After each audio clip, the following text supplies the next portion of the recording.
안녕하세요, 어르신 여러분. 오늘은 꼭 함께 나누고 싶은 이야기가 있습니다. 진료실에서 자주 듣는 질문이 있어요. 선생님, 나 요즘 어지럽고 자꾸 휘청거리는데, 혹시 집에서 나 혼자 쓰러지면 누가 알겠어요? 참 마음이 아프죠. 사실 이건 막연한 걱정이 아니라 현실에서 아주 자주 벌어지는 일입니다. 제가 진료한 환자 중 한 분은 76세 여성분이셨는데, 혼자 지내시는 분이었어요. 어느 날 밤 화장실에 가시다가 욕실 문턱에 발이 걸려 넘어지셨죠. 엉덩이뼈가 부러졌는데 휴대폰도 멀리 있었고 부르짖어도 아무도 듣지 못하셨대요. 결국 11시간 동안 바닥에 누워 계셨고 다음날 아침 이웃이 이상함을 느끼고 초인종을 눌러보지 않았다면 큰일 날 뻔했죠. 정말 천만다행이었습니다. 낙상, 그러니까 넘어지는 사고는 노년층에서 가장 흔한 응급 상황입니다. 특히 혼자 사시는 어르신들에겐 더 위험하죠. 쓰러진 상태로 몇 시간, 심하면 며칠을 버티는 분들도 있어요. 탈수, 저체온증, 압박에 의한 근육 괴사까지 올 수 있어요. 어떤 분은 엉덩이뼈 부러진 채로 이틀 동안 방바닥에 누워 계시다 구조되기도 했죠. 혼자 사는 어르신들에게 낙상은 단순한 사고가 아니라 생명에 직결되는 문제입니다. 그런데 이런 사고는 대부분 막을 수 있습니다. 집안 구조를 조금만 바꾸는 것도 큰 도움이 됩니다. 미끄러운 욕실 바닥엔 반드시 미끄럼 방지 매트를 깔아두시고요. 문턱이 있다면 가능하면 제거하거나 낮추는 게 좋아요. 방과 욕실 사이, 복도 같은 동선에는 턱이 없게 하시고 혹시 오래된 장판이 울어있으면 꼭 정리해주세요. 손잡이도 중요해요. 화장실, 침대 옆, 부엌에 적절하게 설치하면 일어설 때 훨씬 안전합니다. 무리한 운동보다는 매일 5분씩 까치발 들기, 벽 짚고 무릎 들기 같은 간단한 균형 운동도 큰 효과가 있어요.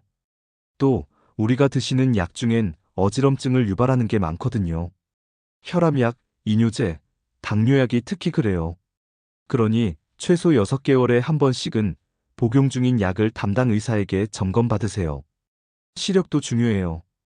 백내장, 녹내장이 생기면 사물이 흐리게 보이거나 시야가 좁아져 장애물을 잘 못 보게 되거든요. 눈 건강 검진도 꼭 챙기셔야 합니다. 자, 이제 정말 중요한 이야기입니다. 만약 쓰러졌다면 그 사실을 누가 알 수 있을까요? 예전엔 그저 전화기 옆에만 있어도 안심했지만 요즘은 훨씬 더 좋은 방법들이 있습니다. 예를 들어 요즘 시니어 전용 스마트워치들이 참 잘 나와 있어요. 요즘은 혼자 계신 어르신들을 위한 똑똑한 시계, 즉 스마트워치가 참 잘 나와 있어요. 그냥 시계처럼 생겼지만 이건 쓰러졌을 때 자동으로 자녀나 119에 연락을 보내주는 기특한 기계예요. 특히 낙상 감지 기능이 있는 시니어 전용 제품은 5만 원에서 10만 원 사이면 살 수 있어서 부담도 크지 않고요. 쿠팡이나 네이버, 쇼핑 같은 인터넷에서 시니어 스마트워치 혹은 SOS 시계라고 검색하면 쉽게 찾을 수 있어요. 글씨도 크고 버튼도 단순해서 어렵지 않게 쓸 수 있도록 나온 제품이 대부분입니다.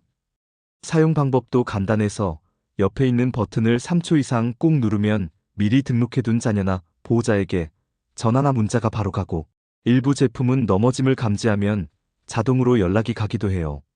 충전은 휴대폰처럼 자석처럼 붙는 충전기를 이용해 하루 한 번이나 이틀에 한 번 정도 해주면 되고 배터리도 오래가서 번거롭지 않아요. 게다가 몇몇 지자체에서는 혼자 사시는 어르신께 이런 SOS 기능이 있는 알림기나 스마트워치를 무료로 지원해주는 곳도 있으니 사시는 동네 주민센터나 복지관에 한 번만 전화해서 혼자 사는데 안전장치가 필요하다고 말씀해 보시면 도와주는 곳이 많습니다. 또 한 가지, 휴대폰 단축번호 설정도 꼭 해두시면 좋아요. 자주 연락하는 가족 번호를 1번, 2번처럼 저장해두고 전화기는 꼭 머리맡이나 소파 옆처럼 손에 잘 닿는 곳에 두세요. 가방이나 부엌 위에 멀리 두면 정작 급할 때 못 씁니다. 이 외에도 요즘은 벽에 설치해서 버튼 하나만 누르면 구조 요청이 가는 응급 알림기, 즉 SOS 벨도 있고 복지센터에 홀몸 어르신 등록을 해두면 주기적인 전화 확인이나 방문 서비스를 받을 수도 있어요. 이웃과 하루 한 번 정도 안부를 나누는 것도 큰 힘이 됩니다. 작은 연결이 생명을 지키는 거예요. 혼자 계셔도 미리 준비만 잘 해두면 정말 든든하고 위급할 때에도 빠르게 도움을 받을 수 있습니다. 어렵지 않아요. 한 번만 연습해 보시고 자녀나 동사무소에 한마디만 먼저 건네보세요. 그러면 그 다음은 자연스럽게 따라옵니다. 안전은 어렵게 챙기는 게 아니라 이렇게 작은 준비에서부터 시작된답니다. 스마트워치를 사용할 때는 몇 가지 간단한 팁만 기억하시면 훨씬 더 안전하게 활용하실 수 있어요. 먼저 자녀나 보호자의 전화번호를 미리 등록해두면 위급 상황에서 쓰러졌을 때 자동으로 연락이 가기 때문에 매우 유용합니다. 이 등록은 제품 설명서에 따라 앱을 통해 하거나 구입할 때 설치 기사님이 도와주는 경우도 많아 어렵지 않아요. 그리고 스마트워치는 한번 착용하면 매일 꾸준히 차고 계시는 게 좋습니다. 특히 잠잘 때도 착용하고 계시면 예상치 못한 야간 사고에도 바로 대응할 수 있어 더 안전하죠.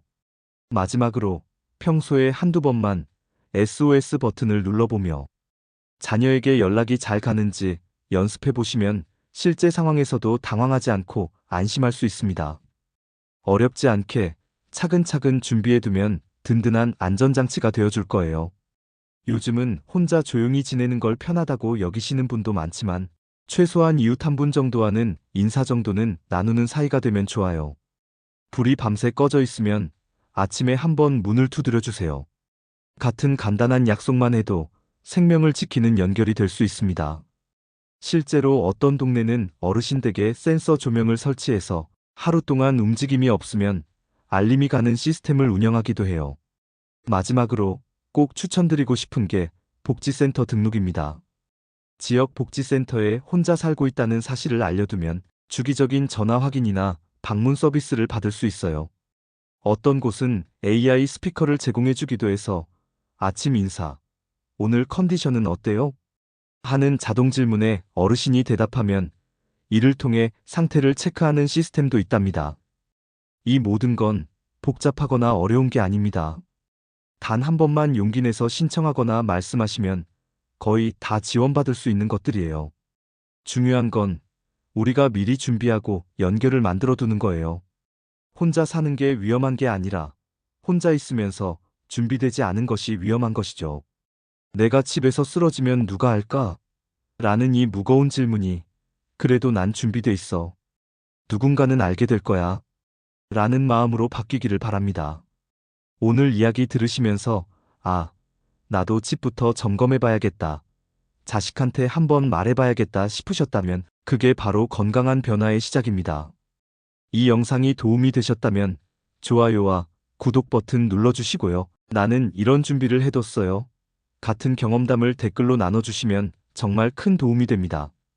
어르신 여러분, 혼자 살아도 안전하게, 당당하게, 건강하게 지내실 수 있습니다. 오늘도 귀한 시간 함께 해주셔서 감사합니다. 항상 건강하세요.